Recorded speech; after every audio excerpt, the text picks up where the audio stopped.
Khowai cricket অ্যাসোসিয়েশনের উদ্যোগে চলছে খোয়াই বিমানবন্দর মাঠে senior club league cricket tournament. এই টুর্নামেন্টটি শুরু হয়েছে মার্চের 14 তারিখ থেকে। ফাইনাল ম্যাচ অনুষ্ঠিত হবে 26 এপ্রিল। খোয়াইয়ের মোট 12টি দল এতে অংশগ্রহণ করেছে। ম্যাচ হবে 33টি। মঙ্গলবার খোয়াই বিমানবন্দর মাঠে এভারটন ক্লাব এবং অগ্রদূত ক্লাবের মধ্যে খেলা অনুষ্ঠিত হয়, যাকে কেন্দ্র করে মাঠে ভালো সংখ্যক ক্রীড়াপ্রেমী দর্শকদের উপস্থিতি লক্ষ্য করা যায়। সিনিয়র ক্লাব লিগ টুর্নামেন্টকে কেন্দ্র করে ব্যাপক উৎসাহ উদ্দীপনা লক্ষ্য করা যাচ্ছে খেলোয়াড় থেকে শুরু করে ক্রিকেট প্রেমী দর্শকদের মধ্যে। এর আগে 8 থেকে 9টির বেশি ক্লাব অংশগ্রহণ করত না, কিন্তু এবার সর্বোচ্চ ক্লাব অংশগ্রহণ করেছে। এছাড়াও জনজাতি এলাকা থেকে একটি ক্লাব অংশগ্রহণ করেছে, যারা খুবই ভালো খেলছে বলে জানান ক্রিকেট অ্যাসোসিয়েশনের দায়িত্বপ্রাপ্তরা। আমরা খোয়াই ক্রিকেট অ্যাসোসিয়েশনের উদ্যোগে এখন বর্তমানে আমাদের এখানে চলছে senior club league cricket tournament, যা আমরা মার্চের 14 তারিখে শুরু করেছি, যার ফাইনাল অনুষ্ঠিত হবে এপ্রিলের 26 তারিখ। টোটাল আমরা এই টুর্নামেন্টে 12টা দল, খোয়াইয়ের 12টা ক্লাব অংশগ্রহণ করেছে। টোটাল ম্যাচ হচ্ছে 33টা এবং এখনো পর্যন্ত খুব সুন্দর খেলা হচ্ছে। আজকে আমাদের মাঠে এভারগ্রিন ভার্সেস অগ্রদূত ক্লাবের মধ্যে খেলা হচ্ছে।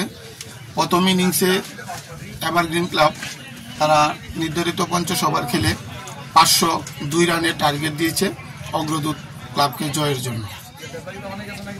তো এই খেলাগুলি যে হচ্ছে খোয়াইতে, তো বিভিন্ন ক্লাবগুলির কিরকম সারা বা খোয়াইয়ের মানুষের কিরকম উৎসাহ উদ্দীপনা আপনার লক্ষ্য করতেছেন?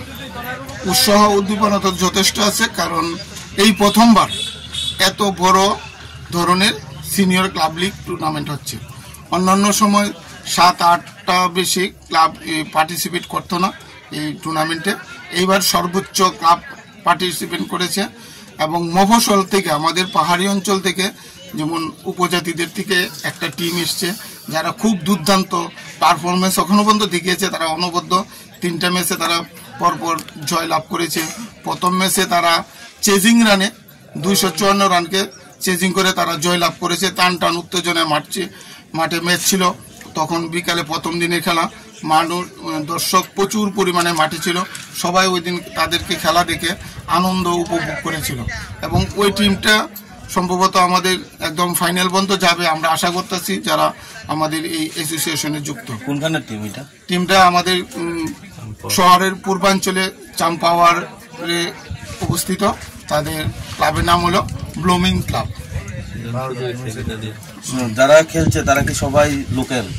হ্যাঁ, আমরা নিয়ম আছে যে ত্রিপুরা ক্রিকেট অ্যাসোসিয়েশন অনুমোদিত যতগুলি রেজিস্ট্রেশন সাব ডিভিশন অ্যাসোসিয়েশন আছে, তাদের নির্ধারিত নিয়ম হচ্ছে যে লোকাল প্লেয়ার খেলতে হবে। আমাদের লক্ষ্য হলো আমাদের সাব ডিভিশন স্টেট মিট হবে। যখন স্টেট মিট হবে আমাদের সাব ডিভিশন টিম যেতে হবে আমাদের অ্যাসোসিয়েশন, সেখানে কোনো ধরনের বাইরের প্লেয়ার খেলানো যায় না। তাই আমাদের লক্ষ্য আমাদের লোকাল প্লেয়ারকে তোলা, নিজস্ব ত্রিপুরার নিজস্ব প্লেয়ারকে তোলা, এটি লক্ষ্য। সেই উদ্দেশ্যে আমরা এখানে বাইরের আমাদের সাব ডিভিশনের বাইরে কোনো প্লেয়ারকে খেলানোর আমরা অনুমতি দিইনি।